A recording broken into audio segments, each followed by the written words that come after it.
Peoples party से क्यों नहीं इत्तेहाद किया पीटीआई? देखिए पीटीआई ने पीपल्स पार्टी और पीएमएलएन के अगेंस्ट हमने election. You are shaking hand with them, but the thing is, देखिए I completely disagree with you that we are shaking hands with them. कल आप JUIF के साथ जो मुज़ाकरात हुए उस वफ्त में शामिल थे, कुछ हमारे नाज़रीन को बताएं कि क्या वहाँ पे बातचीत हुई? हम अपने अपने हलकों में एमएलए और एमपीएस हैं और लाहौर इमरान खान का है। लाहौर ने सबक दिया है कि लाहौर। बिस्मिल्लाहिर्रहमानिर्रहीम, अस्सलाम वालेकुम नाज़रीन, मैं हूं कंबर ज़ैदी, डिजिटल मीडिया आप मेरा देख रहे हैं। इस टाइम मैं मैरियट में मौजूद हूं।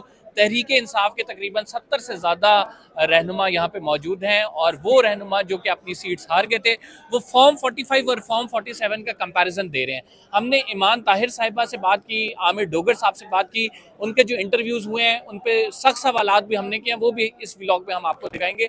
अभी हमारे साथ जुनेजो साहब हैं और ये बड़े अनोखे तरीके से एहतजाज कर रहे हैं फॉर्म 45 लेकर। ये अगर आपको दिखाएं तो आज मरियम औरंगजेब साहिबा ने प्रेस कॉन्फ्रेंस की है जिसमें उन्होंने कहा कि फॉर्म 45 जो तहरीके इंसाफ के रहनुमाओं को मिले हुए हैं उस पे ना दस्तखत हैं और ना ही प्रिजाइडिंग ऑफिसर के जो है थंब इम्प्रेशन है। तो आप ये देख सकते हैं कि इस पे दस्तखत भी मौजूद हैं, थंब इम्प्रेशन भी मौजूद हैं और ये जो इनके पास पूरे हल्के के पोलिंग स्टेशंस के रिजल्ट्स हैं इन्होंने गले में लटकाए हुए हैं। जुनेजो साहब एहतजाज कर रहे हैं और इन्होंने यहाँ पे तकरीर भी की है। तो इन पर अभी राइट नो FIR भी काट दी गई है और वो FIR है दहशतगर्दी की। तो यार बड़े आप खतरनाक दहशतगर्द बनते जा रहे हैं, ये क्या कर रहे हैं यार आप? जी बिस्मिल्लाहिर्रहमानिर्रहीम, जानशेर जुनेजो नाम है मेरा। PS 98 से मैं कामयाब उम्मीदवार हूँ एज पर फॉर्म 45। पहले दिन से इन्होंने ज्यादती जो की है मैं आपको बताऊं, 12,228 मैंने वोट लिए और मैंने नहीं, जितने भी हमारे सेकंड नंबर जो में एक जमात इस्लामी आई वो 6,000 कुछ वोटों पे, उन्होंने रिकॉर्ड मौजूद है, मेरे साथ बैठ के उन्होंने वीडियो मैसेज दिया कि ये यहाँ से कामयाब हुए हैं। हालांकि इन्होंने ज्यादती ये देखें, उसके बावजूद भी इन्होंने जो MQM का कैंडिडेट था अरसलान परवेज में है 98 से, उसने 1759 वोट लिए। 1759 वोट लेने वाले को इन्होंने जाली फॉर्म 47 के हिसाब से पहले नंबर पे कर दिया और जो मैं कामयाब हुआ वहां से, मुझे इन्होंने 3rd नंबर पे कर दिया। पहले दिन से मैं RO से मिलने की कोशिश की, ना मुझे RO से मिलने दिया गया। मैं कैंपेन के दौरान, मुझ पे किसी कैंडिडेट पे भी ऐसे नहीं होता है कि कैंपेन के दौरान FIR काटी जाए, लेकिन मुझ पे कैंपेन के दौरान ATC की FIR काटी गई, लेकिन मैं हारा नहीं क्योंकि मैंने रैली निकाली थी। सिर्फ रैली निकालने पे इन्होंने मुझ पे ATC की FIR काट दी। लेकिन इंशाल्लाह, क्योंकि खान का हमेशा में यही मैसेज होता है कि हारता वो है जो हार मान जाता है। ये हैंग करके पहले दिन से मैं एहतजाज अपना पुरअमन प्रोटेस्ट रिकॉर्ड करवा रहा हूँ। ना मेरे हाथ में हथियार है ना लाठी है, यही मेरे फॉर्म 45 हैं जो, और अल्लाह की ज़ात पे भरोसा है जिसने मुझे इंसाफ दिलवाना है। मैं हर फोरम पे जा रहा हूँ। मैं सिंध हाई कोर्ट में गया था, इलेक्शन कमीशन गया था। आज आप क्या समझते हैं कि कौन जो है पीछे है इसके, जो आपको थ्रेट्स भी कर रहा है, FIR भी दे रहा है? देखें, मैं यही कहूँगा कि पीछे इसके अगर मैं करूँगा, मेरे पास, मैं अपने राइट पे हूँ। पीछे जो भी हो, मैं अपने हक पे खड़ा हूँ, मुझे इंसाफ चाहिए। मैं किसके पास जाऊँ? इलेक्शन ट्रिब्यूनल में आपने जाएंगे आप? मैं इलेक्शन ट्रिब्यूनल मैं आपको वही बता रहा था कि सिंध हाई कोर्ट ने पे गया, उन्होंने इलेक्शन कमीशन इस्लामाबाद भेजा। आज मेरी समाअत थी तो 21 तारीख तक मेरी हेयरिंग दोबारा रखी है।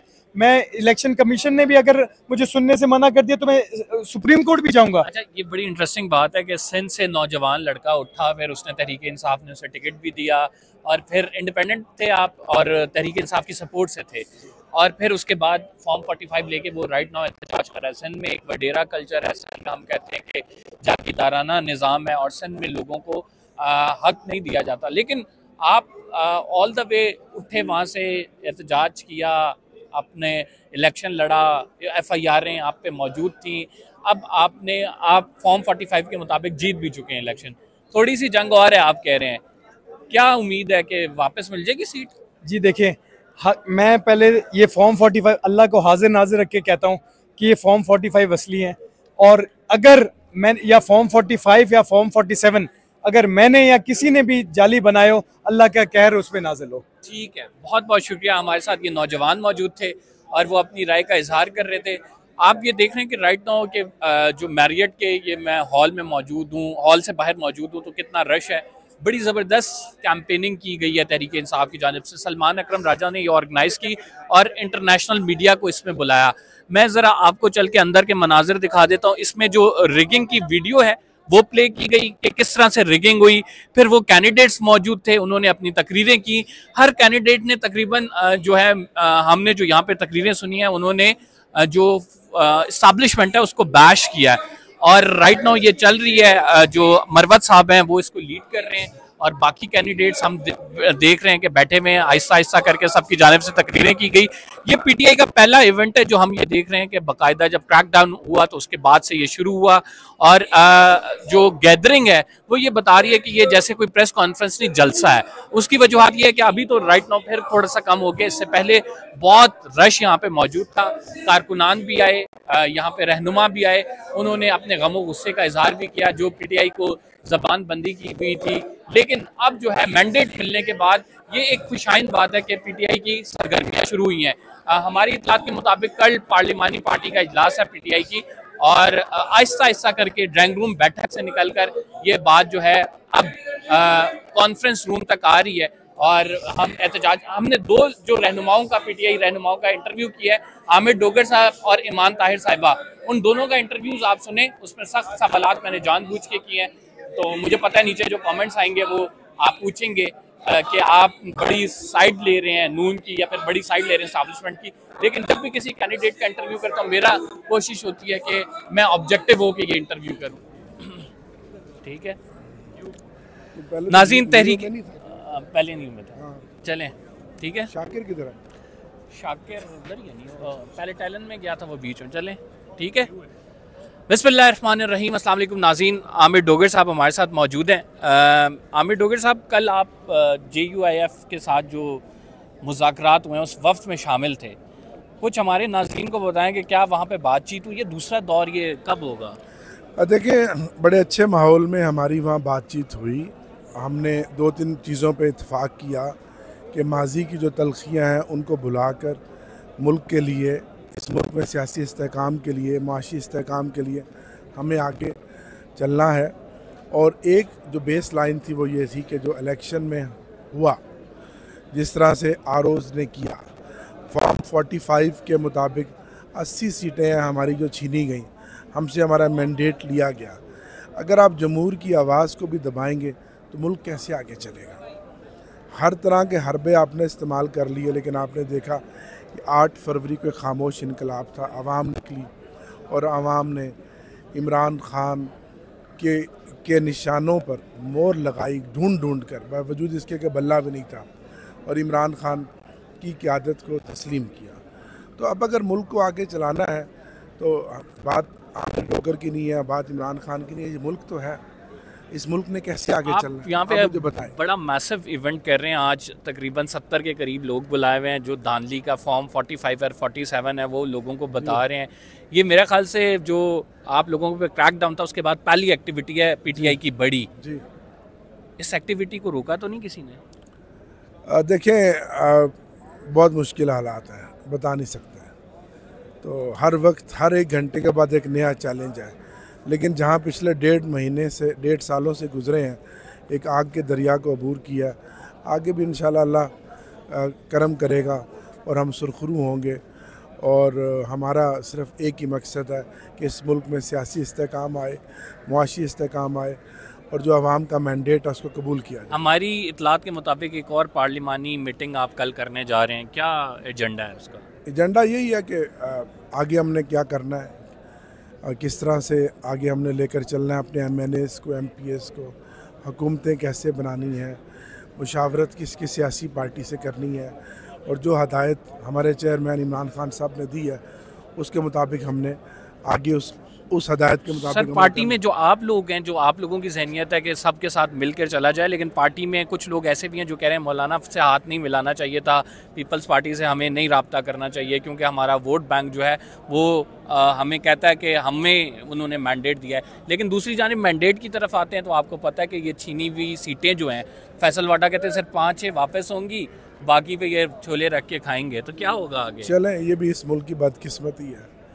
कि आप अवाम के मैंडेट को छोले रख के कह रहे हो। 75 साल गुजर गए हैं, दुनिया कहाँ चली गई? आपके बराबर का मुल्क है इंडिया, वो देखें कहाँ चला गया। हमारे जैसे इंसान है, यही ज़हन और सोच रखते हैं।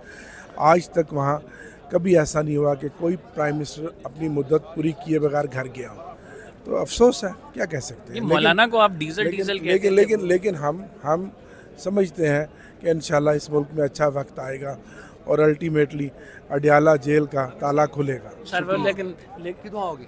मैं सर हूँ, थैंक यू सर। आखिरी सवाल, नाज़रीन ईमान ताहिर साहब हमारे साथ मौजूद हैं अटक से।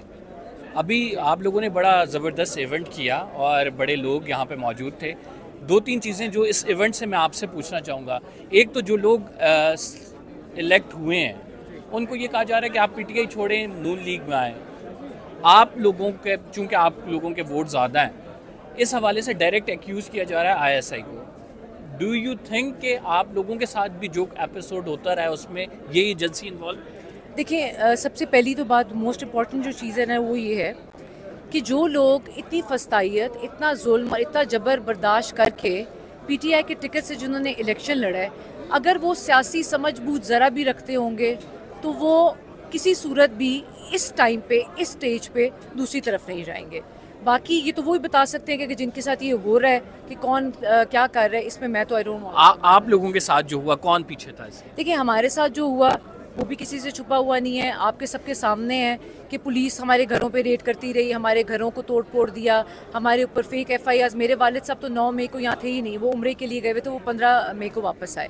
जो भी सारे मामलात हैं वो किसी से छुपे हुए नहीं हैं। लेकिन अब ये जो स्टेज है, इस वक्त किसी इदारे को इन्वॉल्व करने के बजाय, किसी इदारे को ब्लेम करने के बजाय, हम सबको मिलके ये सोचना चाहिए कि हमने मुल्क को, इस पब्लिक मैंडेट को, अवामी राय को किस तरह आगे लेके जाना है।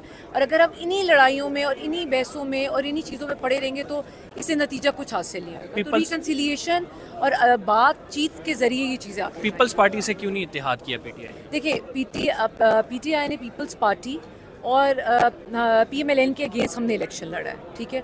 और हमने अगर इन्हीं चोरों के साथ बैठना है और अगर हमने इन्हीं के साथ इत्तेहाद करना है तो हमें इस इलेक्शन की जरूरत ही नहीं थी। देखिए, फजलुर रहमान साहब की मैंने इन्हें पहले भी क्लैरिफाई किया, फजलुर रहमान साहब के साथ हमारा अलायंस नहीं हो रहा।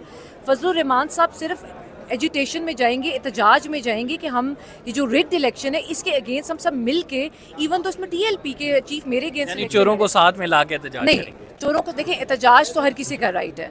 तो एहतजाज में अगर पीपल्स पार्टी भी शामिल होना चाहिए तो वो भी मोस्ट वेलकम है, उनको भी शामिल होना चाहिए। टीएलपी है, देखिए टीएलपी भी किसी को इतराज़ नहीं है। तमाम पार्टियों को जहाँ जहाँ पे मैंडेट चोरी हुआ है उसके अगेंस्ट सबको मिलकर। लेकिन अब आप लोगों ने बड़ी सियासी एक जो है ना, ये मूव बहुत पॉलिटिकली मोटिवेटेड है कि you guys go for the political parties, you are shaking hand with them, but the thing is, देखिए, I completely disagree with you that we are shaking hands with them. This is not the case. This is entirely the different case. इसमें हम सिर्फ ये चाह रहे हैं कि जहाँ जहाँ मैंडेट चोरी हुआ है, देखिए मैंडेट आपका या मेरा नहीं है, ये अवाम ने मुझे वोट दिया, ये मेरा मैंडेट नहीं है, ये पब्लिक मैंडेट है। तो पब्लिक मैंडेट पे जब आप चोरी करेंगे, उस पर डाका डालेंगे, लोगों को उनका राइट नहीं मिलेगा। तो अगर इसमें सब लोग इकट्ठे होते हैं तो अच्छे कॉज के लिए अगर आप इकट्ठे होते हैं तो इसमें कोई हार्म नहीं है।